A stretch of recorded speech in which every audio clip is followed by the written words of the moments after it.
Hi, hello, నమస్తే. Welcome to Times of India Samayam. This is Sangeetika. మనతో పాటు వాళ్ళు ఉన్నారు Bhumireddy Sai Srinivas Reddy garu, legal consultant from USA. So ఆయన చాలా వీడియోస్ లో మనకి లీగల్ గా అంటే యుఎస్ లో జరుగుతున్న విషయాల గురించి మనకి వివరంగా చెప్తూ ఉన్నారు. సో ఇవాళ కూడా మరో టాపిక్ తో మన ముందుకు వచ్చేసారు. So Sai garu, welcome to the show again. Thank you అండి. Thanks allot.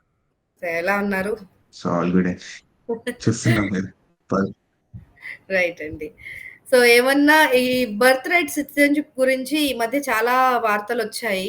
ఇప్పుడు కొత్తగా ఏమన్నా అప్డేట్ వచ్చిందా దానికి సంబంధించి?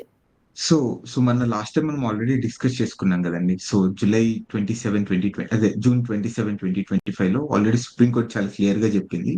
సో నేషన్ వైడ్ ఇంజెక్షన్ అనేది ఇవ్వకూడదు. సో ఇది ఒక జ్యుడిషియల్ ఓవర్ రీచ్ అవుతుంది. సో సపరేషన్ ఆఫ్ పవర్స్ కి అగేన్స్ట్ గా ఉంది. అట్లనే ఇంకొకటి కూడా ఏం చెప్పిందంటే 30 days తర్వాత ఆర్డర్ ఇంప్లిమెంటేషన్ జరుగుతుంది అని మనము లాస్ట్ వీడియోలో డిస్కస్ చేసుకున్నామని. అంటే 30 days అంటే ఆఫ్టర్ లైక్ జూలై 27, 2025 నుండి. సో ఇప్పుడు దాని తర్వాత ఏమైందంటే సో అక్కడ ఒక చిన్న లూప్ అనేది మళ్ళీ కోర్టు ఇవ్వడం జరిగింది. సో ఏంటంటే మీరు ఈ 30 days లో మీరు వివిధ ఫెడరల్ కోర్ట్స్ లో ఇండివిజువల్ గా కానీ లేకపోతే క్లాస్ యాక్షన్ లాసూట్ కానీ మీరు ఫైల్ చేసుకోండి అని కూడా చెప్పడం జరిగింది. మళ్ళా ఇది ఎలా ఇంప్లిమెంటేషన్ అవుతుంది అంటే ఎవరికి ఇస్తారు, ఎవరికి ఇవ్వరు, ఇది బర్త్ రైట్ సిటిజన్షిప్ తీయడం కరెక్టా కాదని ఈ గత ఆ రోజు ఫిబ్రవరి నుండి ఇంతవరకు కోర్టులు ఎక్కడే గానీ మాట్లాడడం లేదు. కోర్టు ఎక్కడైనా కానీ ప్రొసీజర్ యాక్సెప్ట్ గురించి మాట్లాడుతుందండి. అంటే ఈ నేషన్ వైడ్ ఇంజెక్షన్ ఇవ్వచ్చా లేదా, క్లాస్ యాక్షన్ సర్టిఫై చేయొచ్చా లేదా, లేకపోతే ఇంజెక్షన్ ఇవ్వచ్చా లేదా, టెరిటోరియల్ ఇంజెక్షన్ ఇవ్వచ్చా లేదా అనే దాని గురించి మాట్లాడుతుంది తప్ప ఎక్కడే గానీ ఇది రాజ్యాంగబద్ధమా లేదా, ఈ 14th అమెండ్మెంట్ రాజ్యాంగబద్ధమా లేదా, లేకపోతే ట్రంప్ తీసుకొచ్చిన ఎగ్జిక్యూటివ్ ఆర్డర్ రాజ్యాంగబద్ధమా లేదా అని ఎక్కడ గానీ మాట్లాడడం లేదు. సో కానీ one of the shocking news ఏంటంటే సో ఒక 2 days బ్యాక్ కరెక్ట్ గా సో జూలై 10, 2027 లో మళ్ళీ సేమ్ న్యూ హ్యాంప్షైర్ లో ఒక చిన్న ఫెడరల్ కోర్టు కూడా మళ్ళీ ఏం చేసిందంటే క్లాస్ యాక్షన్ ని సర్టిఫై చేయడం జరిగిందండి. సో ఏమైతుందంటే ఈ క్లాస్ యాక్షన్ సర్టిఫై చేయడం అంటే ఎవరికైనా కానీ ఫిబ్రవరి 19, 2025 తర్వాత నుండి ఎవరెవరు పిల్లలు పుడతారో అమెరికాలో ఈ టెరిటరీలో అంటే ఇల్లీగల్ ఇమిగ్రెంట్స్ కానీ లేకపోతే ఈ నాన్ ఇమిగ్రెంట్ వీసాస్ ఉంటారు కదా, ఇప్పుడు మనం అంతా భయపడే వాళ్ళు F1 లో, H1 లో, B1, B2 లో ఉన్న వీసాస్ కి వీళ్ళందరూ ఆటోమేటిక్ గా ఈ క్లాస్ యాక్షన్ లో ఎలిజిబుల్ అయిపోతారు. అంటే మీరు సపరేట్ గా పోయి ఇప్పుడు ఫర్ ఎగ్జాంపుల్ సంగీత గారు అనుకోండి. సో మీకు ఏదైనా నెక్స్ట్ ఇయర్ డ్యూ డేట్ కానీ ఏదైనా ఉందనుకో, మీరు సపరేట్ గా వెళ్ళి కేసు ఫైల్ చేయని అవసరం లేదు. మీరు ఆ క్లాస్ యాక్షన్ లో మీరు ఆటోమేటిక్ గా ఇంక్లూడ్ అయిపోతారు. అంటే మీకు ఇందాక ఒక చిన్న ఎగ్జాంపుల్ ఇచ్చాను. అంటే నార్మల్గా ఒక ప్రోడక్ట్ ద్వారా మనం ఏమైనా ఇబ్బంది పడిపోతే సో అంటే ఫర్ ఎగ్జాంపుల్ ఒక నెలలో ఇన్ని కార్లు అనేది రెడీ అయిపోయాయండి. సో ఆ కార్లలో ప్రతి దాంట్లో ఒక డిఫెక్ట్ అనేది ఉంది. సో మీరు ఆటోమేటిక్ గా ఆ డిఫెక్ట్ ని ఒకసారి కోర్టు కానీ లేకపోతే ఆ కంపెనీ కానీ ఐడెంటిఫై చేసిన తర్వాత మీరు ఆటోమేటిక్ గా మీరు మళ్ళీ సపరేట్ గా పోని అవసరం లేదు కోర్టుకి. మీరు ఆటోమేటిక్ గా వెళ్ళేసి కాంపన్సేషన్ అన్న క్లెయిమ్ చేసుకోవచ్చు, లేకపోతే రిటర్న్ అన్న తీసుకోవచ్చు. అంటే దట్స్ హౌ ఇట్ ఈస్ కదా. ఒక ప్రోడక్ట్ అనేది ఫెయిల్ అయిన తర్వాత లేకపోతే డిఫెక్ట్ సేమ్ ఇలాంటిది సింపుల్ ఎగ్జాంపుల్ అంటే మనకు అర్థమైన విషయంలో చెప్తున్నాను. ఈ సర్టిఫైడ్ క్లాస్ యాక్షన్ కూడా కోర్టు ఇచ్చింది అదేంటంటే ఒకసారి మీరు ఫిబ్రవరి 19, 2025 తర్వాత మీరు ఆ డ్యూ డేట్స్ అనేది మీకు ఉంటే మీరు ఆటోమేటిక్ గా మీరు ఆ క్లాస్ యాక్షన్ లో ఇంక్లూడ్ అయినట్టు. అంటే ఇది కూడా which is direct or indirect nation wide injection అనమాట అండి. ఓకే, సో కంప్లీట్ గా నేషన్ వైజ్ ఇంజెక్షన్ అయిపోయింది. అండ్ ఒకసారి లైక్ ఒకసారి ఒక వ్యక్తికి సిటిజన్షిప్ ప్రొవైడ్ చేసేసిన తర్వాత మళ్ళీ దాన్ని రద్దు చేసే అవకాశం ఏమన్నా ఉంటుందా? యూజువల్ గా ఇక్కడే అండి చాలా కన్సర్న్స్ అని ఇప్పుడు చాలా మంది ఇక్కడ అమెరికన్ అసోసియేషన్స్ వాళ్ళు కానీ లేకపోతే ఇమిగ్రేషన్ అసోసియేషన్స్ సో వాళ్ళందరూ దీని గురించే మెయిన్ గా మాట్లాడుతున్నారు. అంటే ఒక్కసారి సిటిజన్షిప్ ఇచ్చిన తర్వాత మళ్ళీ వెనక్కి తీసుకోగలమా లేదా అని. అంటే దాంట్లో 2 సిచ్యువేషన్స్ ఉంటాయండి. ఒకటి న్యాచురలైజేషన్ ద్వారా సిటిజన్షిప్ అయింది. అంటే ఫర్ ఎగ్జాంపుల్ ఇప్పుడు నేను గ్రీన్ కార్డ్ అప్లై చేస్తాను. గ్రీన్ కార్డ్ అప్లై చేసిన 5 years తర్వాత నేను సిటిజన్షిప్ అప్లై చేసుకోవచ్చు. సో అట్లనే ఇక్కడ నేను ఎవరినైనా ఇక్కడ పెళ్లి చేసుకున్నా కానీ వాళ్ళ తరపున మనం ఏమైనా సిటిజన్షిప్ క్లెయిమ్ చేసుకోవచ్చు. ఇలాంటి సందర్భాలు న్యాచురలైజేషన్ అంటారు. సో ఈ సందర్భాల్లో తప్పకుండా నీ దగ్గర నుండి రిటర్న్ తీసుకునే అవకాశం ఉంటుంది. సో మీరు చాలా న్యూస్ కూడా చూస్తుంటారు ప్రస్తుతం.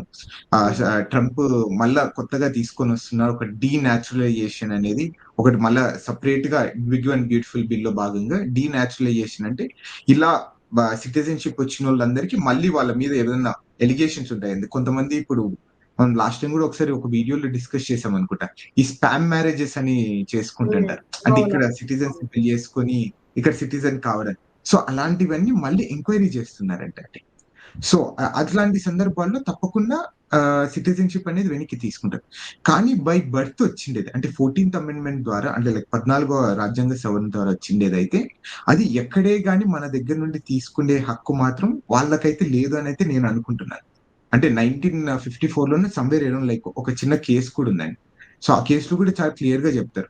అంటే ఒకసారి మనకు వచ్చిన తర్వాత ఏదైనా గాని ఇక్కడ పౌరసత్వం వచ్చిన తర్వాత దాన్ని తీసుకునే హక్కు సో గవర్నమెంట్‌కి లేదు. గవర్నమెంట్‌కి కొన్ని సందర్భాల్లో హక్కు ఉంటది. సో ఎప్పుడు మీరు పబ్లిక్‌గా రినౌన్స్ చేసినప్పుడు అంటే నాకు ఈ అమెరికా సిటిజన్‌షిప్ వద్దు, లేకపోతే మన ఇండియన్ సిటిజన్‌షిప్ వద్దు అనుకున్న టైంలో తప్పకుండా వాళ్ళు రిమూవ్ చేసుకోవచ్చు. లేదా ఫ్రాడ్ విషయంలో గాని, లేకపోతే వీళ్ళేదన్నా ఇంకొక సందర్భం ఏంటంటే ఇక్కడ రాజద్రోహం, ట్రీజన్ చేసినప్పుడు గాని, వార్ క్రైమ్స్ టైంలో లేకపోతే వాళ్ళ కంట్రీకి సపోర్ట్ చేసినప్పుడు గాని, ఇలాంటి సందర్భాల్లో ఒకటే మన దగ్గర నుండి సిటిజన్‌షిప్ తీసుకోగలం తప్ప అంటే క్యాజువల్ గా సో ఈ కోర్ట్ ఆర్డర్ లేకపోతే రెట్రోయాక్టివ్ గా సో ముందు జరిగిన సందర్భాల్లో మాత్రం తీసుకునే అవకాశం లేదైతే నేను అనుకుంటున్నాను. ఓకే. అంటే ఇప్పుడు మనమే స్వచ్ఛందంగా ఇప్పుడు యూఎస్‌లో ఆల్రెడీ సిటిజన్‌షిప్ వచ్చేసిందనుకోండి. యూఎస్ సిటిజన్‌షిప్ వచ్చిన వాళ్ళు మళ్ళీ ఇండియాకొచ్చేసి ఇన్ కేస్ సెటిల్ అవ్వాలని అనుకుంటే, అక్కడ సిటిజన్‌షిప్ ఉంది కాబట్టి ఇప్పుడు ఇండియాలో సిటిజన్స్ అవ్వరు వాళ్ళు.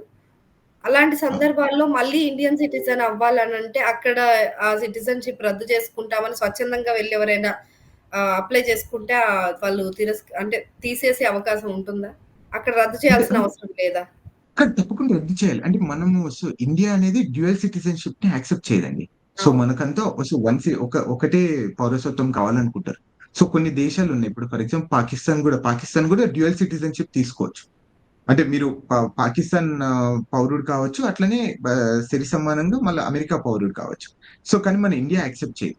అంటే ఒక్కసారి మనం ఇండియా సిటిజన్‌షిప్ రినౌన్స్ చేసిన తర్వాత అంటే వేరే దేశము పౌరసత్వం తీసుకున్న మళ్ళీ ఇండియాకొచ్చే దాఖలాలు చాలా తక్కువ. తక్కువ. నాకు తెలిసినంత వరకు నేను చదివిన దాంట్లో ఎక్కడే గాని అది ఆ విషయం అయితే కేమ్ అక్రాస్ కాలేదు. అంటే బట్ అయితే తప్పకుండా రినౌన్స్ చేసిన తర్వాత మీరు వాళ్ళిచ్చే సిటిజన్‌షిప్‌ని మీరు మళ్ళీ తీసుకోవచ్చు. No issues. రైట్. అంటే రైట్. అది లాంగ్ ప్రాసెస్ కదండీ మళ్ళీ. అంటే హ్మ్. ఎన్నో సంవత్సరాలు పడతది మళ్ళీ. ఇప్పుడు ఫర్ హ్మ్. ఎగ్జాంపుల్ ఇప్పుడున్న సందర్భంలో అమెరికా సిటిజన్‌షిప్ కావాలంటే మినిమమ్ 30, 40 సంవత్సరాలు పడతది. 30, 40 సంవత్సరాల తర్వాత మళ్ళీ ఇక్కడ రినౌన్స్ చేసుకొని మళ్ళీ ఇండియాకి రావాలంటే సో నో వన్ హ్మ్. నోస్. అంటే పుట్టగానే వచ్చే సిటిజన్‌షిప్స్ ఉంటాయి గదా! Birth right citizenships. అది రినౌన్స్ చేసుకోవచ్చు. హ్మ్. అందుకే ఇప్పుడు ఓసీఐ పాస్‌పోర్ట్ అని ఇస్తారు. ఓవర్‌సీస్ పాస్‌పోర్ట్ అని ఏదో ఒకటి ఓవర్‌సీస్. ఇస్తారండి. అంటే 18 ఇయర్స్ లోపల దే కెన్ డిసైడ్ అంటే చైల్డ్ ఆ పాప గాని, ఆ బాబు గాని సో మేము ఇండియన్ సిటిజన్‌షిప్ తీసుకుంటామా? లేకపోతే యూఎస్ సిటిజన్‌షిప్ తీసుకుంటామా? అని అది డిసైడ్ కావచ్చంట. 18 years okay. తర్వాత వాళ్ళు డిసైడ్ అయిపోయి వాళ్ళు ఏది కావాలంటే అది తీసుకుంటారు. రైట్. రైట్. అంటే యూజువల్‌గా ఆల్‌మోస్ట్ అందరూ యూఎస్ సిటిజన్‌షిప్పే తీసుకుంటారండి. చాలా రేర్ అంటే హ్మ్. ఇండియన్ పాస్‌పోర్ట్ కావాలి, ఇండియన్ సిటిజన్‌షిప్ తీసుకోవాలి.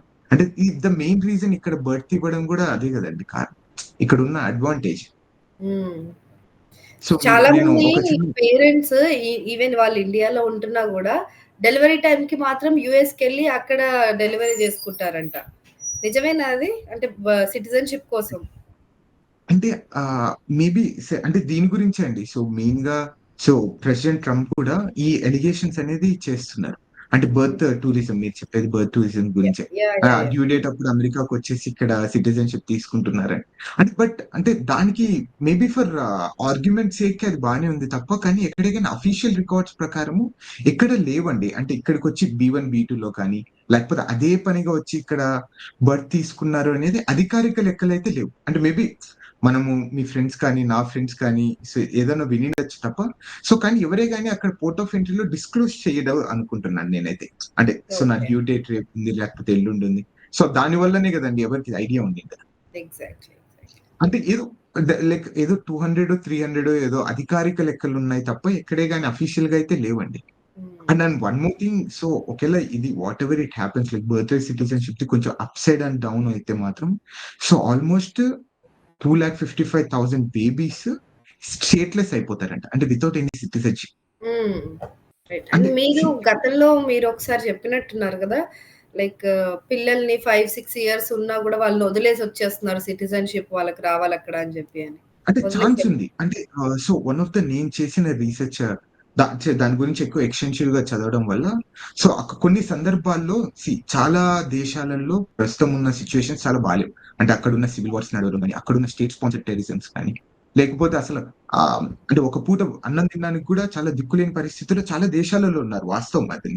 సో ఆ దేశాల్లో ఒకేలా ఫర్ ఎగ్జాంపుల్ అవన్నీ జరిగి ఇక్కడికొచ్చి అమెరికాకొచ్చేసి వీళ్ళిక్కడ అసైలమో లేకపోతే హ్యుమానిటేరియన్ గ్రౌండ్స్ మీద ఏదైనా వీసాస్ తీసుకొని వాళ్ళేం చేస్తారంటే తప్పకుండా ఈ రోజో రేపో వాళ్ళు డిపోర్ట్ అయిపోతారు. అంటే ఏదైనా వాళ్ళ ఇమిగ్రేషన్ కోర్ట్‌కొచ్చి. వాళ్ళు హ్మ్. అప్పుడు ఏం చేస్తారు? ఇదంతా వద్దురా బాబు! సో అట్‌లీస్ట్ మనం ఎట్లో ఒకట్ల మనం బతికేస్తాము. మన పిల్లోడన్నా బాగుండాలి అనుకోని వాళ్ళని అబాండన్ చేసే అవకాశం అయితే ఉంది.